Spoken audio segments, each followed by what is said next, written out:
The games on Roblox was, in my opinion, the worst event Roblox has hosted this year. It was basically just the hunt and the classic combined. There were a lot of games, and they were all extremely grindy. Well, there were a few that could make an exceptions because they actually were fun, but still, I did not really have a good time 100%ing this whole entire event. Now, what I decided to do is to make a tier list. However, I already have all the games in here, but I'll give really short, brief explanations on why I put them there, starting from the bottom all the way to the top. And please be aware that this is all my opinion, and don't judge or harass me for this stuff. And the way I rank these games are from left to right based on their tier.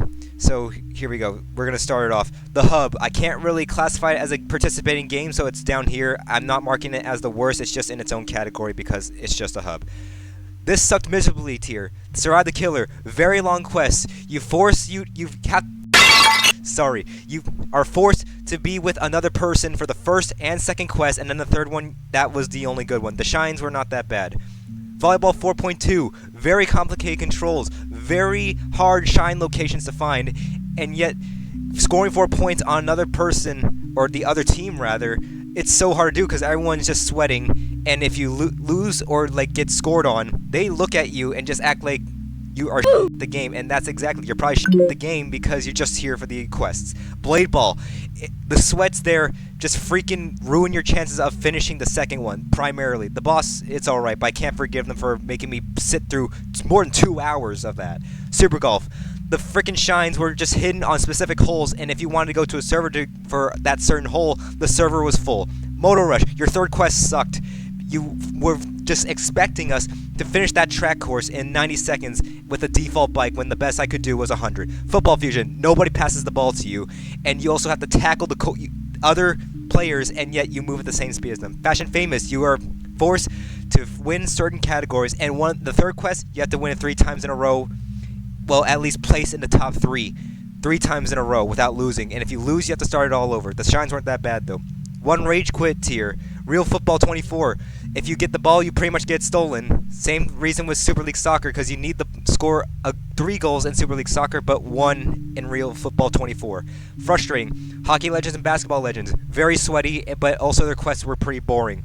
Boxing League. You have to rely on your teammate to win, but also after that, the third quest, you have to do it by yourself and win a all-out free-for-all match. Slap Battles. You can be put into a server with a very sweaty player, and they just slap you off the map. Mers vs. Shares, boring. You're pretty much forced to rely on your teammate to also win games. Pacer Test, you just sit on the treadmill for most of the time, and it's boring. Tongue Battles, people steal the soccer ball away from you when you hit it into the goals, and it's frustrating. The rest of it's not that bad, though. Bad Business, also a sweaty game, and you just want to get kills with the freaking tennis racket, both melee and ranged. Boring tier. I don't know what the name of this. I think it's Horse Race Simulator. Just a grinding game. Same thing with Race Clicker. Same thing with Gym League. Launch People to Space Simulator is higher because it takes less time. Pole Sword actually did a good job, but it still felt a little bit grindy. I'll Be Butcher on a Bike. Sure, they added a new maps and all, but I actually ended up going past the time trials person because I didn't even know that was where I was supposed to go for the freaking quest, and I ended up doing that like 2 times. HCBB, it's alright, but hitting the ball was so freaking hard sometimes. Eat the World. The shines were in some pretty hard locations, but that's kind of the point, but they actually marked where they were by like having a different markings on the freaking map. But it still felt boring. It still felt like I was playing a simulator game. Ultimate Football. It was freaking repetitive with the strength game when I had to tackle all those yellow, I don't know what they call them. They looked like freaking punching bags with footballs on top of it. But overall, it wasn't too bad, I guess. Just to Impress, the reason why I put it down here in the boring tier is because I had a hard time winning as a duo, mainly because no one wanted a duo with me. And that's why they're down here. Creatures of Sonaria, the quest where you have to kill 3 other creatures is hard, especially for new players because you're going to be starting with a small creature. Everyone else is freaking massive. I had to actually kill a new player 3 times because I actually had some progress on that game because of the hunt event. And I think the classic too. Yeah, the classic also... No, wait, that was Dragon Adventures. Never mind. BMPC or Die. It has good quests, but the quests take too long. But at least they added a new map, though, so that's why they're at the top of the boring tier. Good quests. Pet Catchers. Not too long. They actually added some new stuff. Good job. I like this one. Watermelon Go. They added a whole new like skin for this event, which I liked. But when you played against another player, they can grief you by leaving when they know that you've won the game. So if they know they're about to lose and you already have finished your turn, they can just leave and you won't be able to get the win for that, because the game's quest says when a person surrenders, it will not count. So that's why they're below a game like Track and Field Infinite. Track and Field Infinite was pretty fun, in my opinion, because looking around the infield for any of the shines, which were pretty much track and field pieces, and then you actually had to create a whole relay team and run that event, which I actually kind of liked. Horrific Housing, I actually had this in the must-play tier earlier, but a lot of people said the Flood event was really hard to get. I actually got this one pretty easily, and I was able to leave the game in about 30 minutes, but due to people saying how bad it was to get that Flood, I'm going to rank it a little bit lower. Horse Life was pretty easy, but it was just regular gameplay. I did like the race course, though I finished in last place, but it didn't matter. You just had to compete in it. You didn't have to win. Arm Wrestling Simulator, they actually added a whole new thing to the event, and it was pretty fun, and it didn't rely on just grinding the game out, unlike other ones like Pull Sword, Launch People into Space, Gym League, Race Clicker, and Horse Racing Simulator. Fishing Simulator, this was actually one I actually felt like I had a good time in, regardless of having to kill a bunch of trout and bringing it back to the island about 3 times, but it still felt like a good time to me. The shines weren't that bad either. Adopt Me, they actually added a bunch of cool mini games for the event, and you had to do it 3 times, but it was better than what of the other games had to offer. Driving Empire, I might be biased because a lot of people hated the classic event for what Driving Empire did, but at least they actually added a new course, and it was randomized each time, and I am also a big fan of racing games, so that's why it's also high up. Epic mini games. I know a lot of people were complaining about that punching bag mini game, but I wasn't too upset about it. But the thing is, I've been playing Epic mini games for years, and yet I pretty much had a good time. I kind of forgot that I was playing the event in the first place. Must play. This is the highest tier. Yeah, the first one's gonna be a little bit questionable. Sonic Speed Simulator. I actually did like the quest. It wasn't as freaking grindy as the hunt was, where you had to collect 100 time shards. This one, you just had to do 3 different quests, one being a time trial, one doing a certain race, and then collecting 1,000 crystals on the map. The shines were a little bit annoying, though, because they were just scattered all over the map, and that's why it's on the lowest of the must play, but it didn't take too long, though, so that's why it's up here. Shark Bike 2.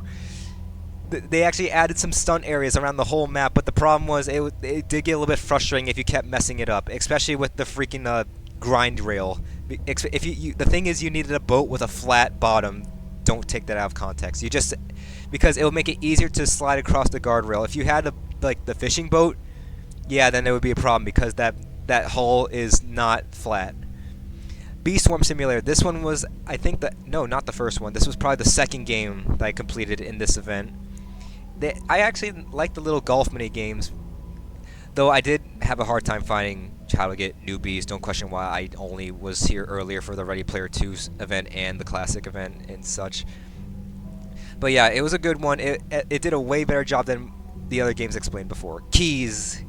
I actually knew about Keys before going into this, shown by a friend.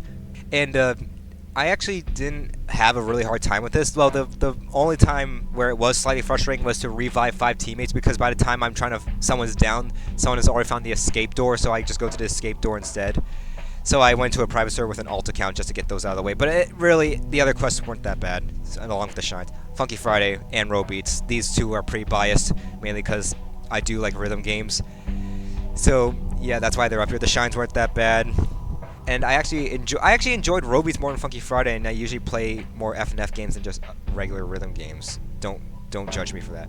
Drive World. I really liked the GTA-styled obby courses. Those were really cool, and I'm surprised that no other racing game has done that. But if there's one racing game I want to see make an appearance in this event, is Backstretch Battles. Even though some of the people that I've seen in this game just don't follow the rules at all.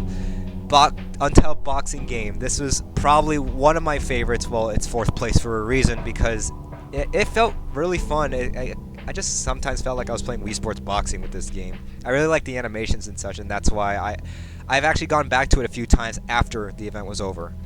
Midnight Racing Tokyo. Again, probably biased because of my liking for racing games. I actually really liked how the cars worked in this game, and yet the map for Tokyo actually was accurate to the city itself, which I really liked as well. The shines were alright. The last one was a little bit annoying. It was inside a building, but I really liked the driving mechanics in this game, and I kind of got it done pretty quickly. I was able to smoke the other person I had a race against. Top 2. These ones were actually really close for who was better than the other, but I had to put Arsenal in second place, mainly because it's just do 3 floors and that's it, and it gets progressively harder. This was actually the first game I completed, and I did get really mad at it, but then I was eventually coming back to this game thinking, wow, this was probably one of the best ones considering how all the others were pretty shit. And then Michael Zombies. This is the best one in my opinion, mainly because they had a whole different map for it, and the quests were different mini games, and the shines weren't also that bad to find either. One of them was actually hidden in the mini games, which was actually pretty clever. My favorite was definitely the baseball game where you actually had to hit to the tempo of the music. And I actually went back there not too long ago to play it again just because I liked it so much. They actually kept it after the event was over.